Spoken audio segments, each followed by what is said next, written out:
All right, welcome to Social Justice Politicast. My name is Gabe, and today I am joined by Natasha Minsker, who is the facilitator for the California Anti-Death Penalty Coalition. Thank you so much for joining me today, Natasha. Thank you for having me, Gabe. It's great to be here. Awesome. So this episode is a little bit different because we usually do recaps of the week before and talk about what's going on in the coming week, but we have a bit of a heads up, which we usually don't. So we're recording this episode a bit earlier, but it is in hopes to get the community galvanized around the Sacramento County Board of Supervisors hearing on June 10th. So this is also an issue that I think that a lot of folks might not be super tied into because as a California resident in particular, I think that when we hear about it, it's kind of like, oh, well, that doesn't happen in California, which I think is really, really important why we're recording this episode. So, Natasha, if you don't mind, can you give me kind of a background of like the California Anti-Death Penalty Coalition and the work that you're hoping to do around this June 10th meeting? Absolutely. So a lot of Californians are surprised to hear that we have the death penalty in California. And that's understandable because we have not carried out an execution for 20 years. When Governor Newsom entered office 7 years ago, one of the first things he did was put a formal moratorium on executions. We'd already paused executions because of legal challenges, but Governor Newsom entered office and said immediately, not on my watch. I do not support the death penalty. Officially, California will not be in the business of killing anyone. But we still have people sentenced to death, and we still have prosecutors who are seeking new death sentences, even though we're not in the business of killing people.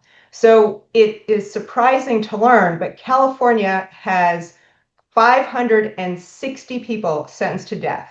We have the largest death row in the entire country, and we have one of the largest death rows in the entire world. If California were a country, we would rank fifth in the world for the largest number of people under sentence of death in our state. And even more shocking, we have prosecutors who continue to seek the death penalty, even though our death penalty is totally dysfunctional and serves no public safety purpose. And we're here active in Sacramento County now, where I live, because Sacramento County has become the leading death-seeking county in Northern California. Under the leadership of District Attorney Thien, it started long before him, but he has continued this practice of aggressively pursuing death sentences that serve no public safety purpose and really actually are harming the community. So the California Anti-Death Penalty Coalition, we formed 7 years ago when Governor Newsom put that moratorium in place to support Governor Newsom's efforts and to move forward ending the death penalty in California. And so we do that by advocating for the governor to commute all death sentences. We have to address the 560 people who are under sentence of death in California. And we also advocate at the local level, focusing on district attorneys who are out of step with our local values, who are out of step with most of the nation in continuing to seek death, and calling on them to stop pursuing the death penalty and to focus on what really helps community safety, things like restorative justice and violence prevention. Yeah, that is incredibly surprising. I mean, I knew this coming into this episode because you sent me some great resources ahead of time, but reading the document about the history of California being one of the, if not the top, producers of death penalty inmates was shocking. And also that Sacramento, under the leadership of Thien as district attorney, has sought the death penalty in a significant percentage in comparison to other counties of similar size and population. So this meeting that is happening on the 10th, what is kind of like the hope behind the Anti-Death Penalty Coalition's call to action? Are we hoping for, because as you said, that this does nothing to address public safety. But I know that one of the big kind of determining factors when it comes to people making a decision on whether or not they support the death penalty, unfortunately, comes down to like dollars and cents for them rather than like the humanitarian perspective of like not killing people. So I know that there is a significant amount of money that goes into these death penalty cases that has to be considered from a financial viewpoint. So can you give me kind of some background of that? Like, what is the distinction between like how much money is spent on death penalty cases versus if you were to say give someone life in prison without parole?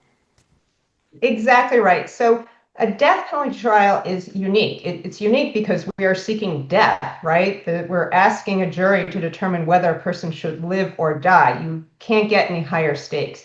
And so because of that, the legal process is much more complicated. In fact, it's two full trials.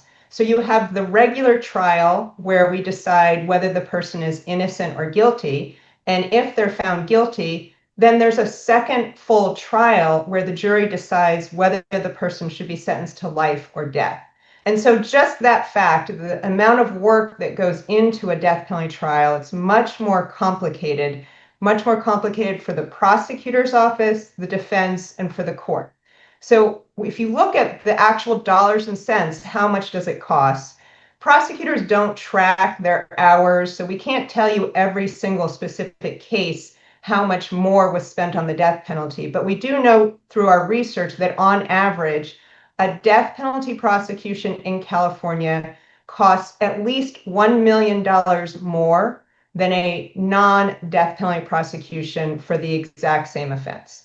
And so if you look at what's happening in the district attorney's office, they are spending an enormous amount of money just to seek a sentence of death, right? Not for the conviction. They could get the conviction at a far lower cost, but to seek that sentence of death, they are spending an additional amount of money. I think you are right. A lot of people make these decisions based on dollars and cents. And that is one of the reasons why we're going to the Board of Supervisors on June 10th. So June 10th is the day the Board of Supervisors will hold hearings on the county budget. The Board of Supervisors can't tell the district attorney directly, stop seeking the death penalty. That's not within their power. But they do set the budget for the district attorney. And the Board of Supervisors has proposed cutting that budget this year because the county overall doesn't have money. And it's appropriate if the board is going to cut things like mental health protections, mental health treatment. I actually don't think the county should cut mental health treatment, to be clear.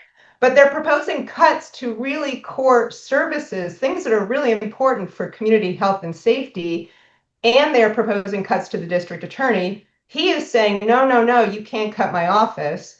We are showing up on June 10th to say to the Board of Supervisors, yes, cut the district attorney, cut the death penalty prosecutions. They have money to burn, and they are burning it on seeking futile death sentences. I think you have to ask, why is the district attorney seeking the death penalty at all when we don't carry out executions, when we are simply sentencing people? They're going to end up exactly the same as if there was a life sentence. Well, it comes down to politics, right? Why would an elected district attorney want to seek death? Because they think it makes them look tough on crime. They think that it's going to help them get attention, and they think that that's going to help them with the voters. And it's really important for us as the members of the Sacramento community and the voters to come out and say, no, we don't agree with this. You are not reflecting our values, and stop using our taxpayer dollars to advance your political agenda. Perfectly stated. Yeah. It is absolutely a political circus in terms of what this means for the district attorney. And correct me if I'm wrong, but this moratorium that Governor Newsom put on death penalty cases ends when his term is up. So depending on who the next governor is, that could determine whether or not these 516 individuals that are on death row actually are put to death by the state. Right, like that could mean life or death for them if there isn't, a continuance of this type of we're actually not in the business of killing people in California. So I think that having a really direct ask of our Board of Supervisors saying, we're in a budget deficit, you're cutting mental health treatment, you're cutting services that are incredibly important to the overall safety of our community. Why don't you actually look at this issue that is literally just throwing money down the drain in support of someone's political career, which is also incredibly surprising to me because Thien is currently running for Congress.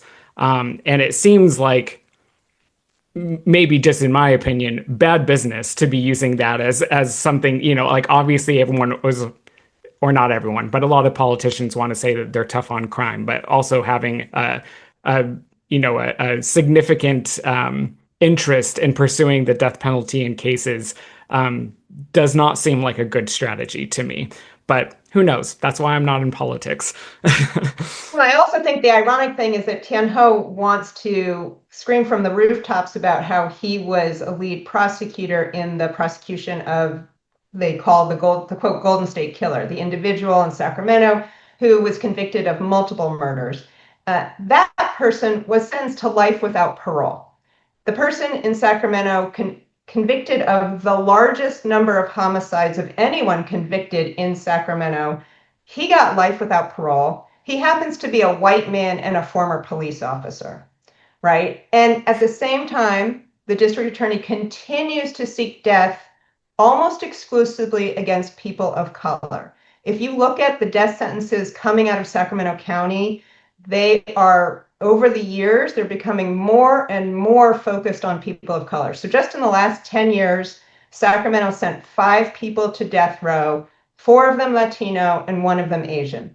And if you look at the overall history of the death penalty in Sacramento, it disproportionately impacts Black community members, right? So the death penalty is not applied fairly anywhere in the country, anywhere in California, and not here in Sacramento. Yeah, absolutely. And that's nothing even to say, in comparison to the cases of people who have been put to death in this country that have been exonerated post-mortem, right? Like we would be preaching to the choir to kind of go down that rabbit hole, but I do think that it is important for us to emphasize the fact that the death penalty not only is disproportionate, so that it isn't there is no way to have it fairly applied if you cannot have a justice system that is also based on equity, which we know ours is not. So it is incredibly important for folks to show up on Wednesday on June 10th at. Could you give me the time of the meeting? Is it at the usual 9:30? Yes. We don't have the specific agenda. It's not public yet because, transparency, that's not how government works in California. So we will hopefully get the specific agenda the week before. The hearing is set to begin at 9:30. We anticipate that DA Ho's budget will be sometime in the morning, middle of the day. When we have more specific information about when they'll actually cover the DA's budget, we will share that with people. We expect they will also be doing the sheriff's budget that morning. And, we work in partnership with Decarcerate Sacramento. We absolutely want to encourage folks to come and speak on all of these issues. Make a day of it and make your voices heard at Board of Supervisors on all of these justice issues and how they are spending our money. Yeah, absolutely. And thank you for bringing up Decarcerate because the work that they do is incredibly important. And obviously, folks need to be paying attention to the sheriff's budget as well as the role of sheriff in Sacramento. I think that we focus a lot on the police department in the city, but the sheriff kind of acts under a significant amount of a lack of transparency. A lot of people don't understand what it is that the sheriff's department does and how big their budget is. So thank you so much, Natasha, for coming on today. We will be posting all of this information in the links on this show and putting it in our link tree, encouraging people that, maybe with enough head start, people might be able to take the morning off of work and get a good showing of community members to that meeting on Wednesday, June 10th. And thank you so much for the work that you do with the Anti-Death Penalty Coalition. Thank you so much. Thank you for engaging on this dialogue and being part of this community and bringing justice to Sacramento. Thanks for everything you're doing. Thank you.